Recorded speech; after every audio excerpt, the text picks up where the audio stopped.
felt there was a need for us to share our stories with our young folk. And sometimes just sitting in a classroom or in our home sometimes just didn't seem to have the right environment. So we thought if we went out into the forest and was able to share some of the information that our elders have been teaching us about the land, we thought it would be more effective.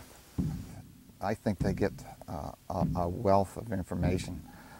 It's not just for the young folk, it's even for me, you know, as an individual. And it seems like every time I walk in the forest, I learn something new myself. But the biggest thing, I think, is the transfer of the traditional use of the land is what we're trying to relay to folks. And I think that's the biggest thing that they walk away with and the most rewarding.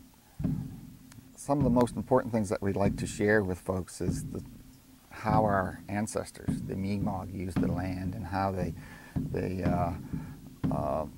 used the trees and the plants. And we don't get into too much detail, but we share enough that they can get an understanding of how we go through the selection process of finding the tree, say for making baskets or birch bark for doing quill work on and things like that. One day I had a group of young folk and we were back up in the woods and we were stopped and we were doing the interpretation of this tree. One of the interesting characteristics of the tree was that it was hit by a lightning. And looking at it from one angle, it looked like just a normal tree standing in the forest, but if you walked around the back of it, it was the inside of the tree was all blown out, and the only thing was left was the heart and a little bit of the meat on the outside. But the tree had all healed over pretty much, but had all the scars. And but it was still growing. It was still part of the forest, and it was still producing leaves and seed, and it was still functionable. And we kind of use that tree because it's like people too. There's people that have gone through great devastations in their lives, but yet they're able to lift their spirit up to be still functionable within their communities and still be they play an active role.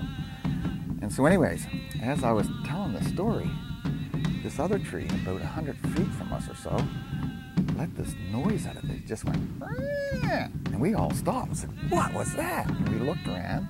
We didn't see anything, and so I said, "I don't know what that sound was." But anyways, I went back talking about our tree, and all of a sudden, the tree let another squeal out of it. And we said, "What could that be?" So we started looking up and down the tree and looking for animals in it, or birds. And all of a sudden, the tree started shaking, and it fell right there in front of us. And it's the first time that I've ever seen a tree fall in the forest, and the same with the folks. So we were all kind of standing there with our mouths open. And we kind of moved over to the tree, and we were all standing over the tree, and nobody was saying a word. And finally, one young fellow said, "Would you mind if I broke a branch off of that tree and took it with me as just a memory of the tree?" And I said, "Oh, that's fine." And so a few people did. And so we come back out to the lodge, and unknowing to me, they took one of the branches and they went in the back room, and each one of the individuals went in the back room and they did something to that little stick, and they added something, and they all put a little stripe on it, or a feather, or a bead, or a piece of leather, and they all had a hand in it. And at the end of the session, they presented it to me and asked if maybe I would use this as a talking stick in our circles at the lodge. And I was very humbled that they did that. So I like sharing that story with folks when they come.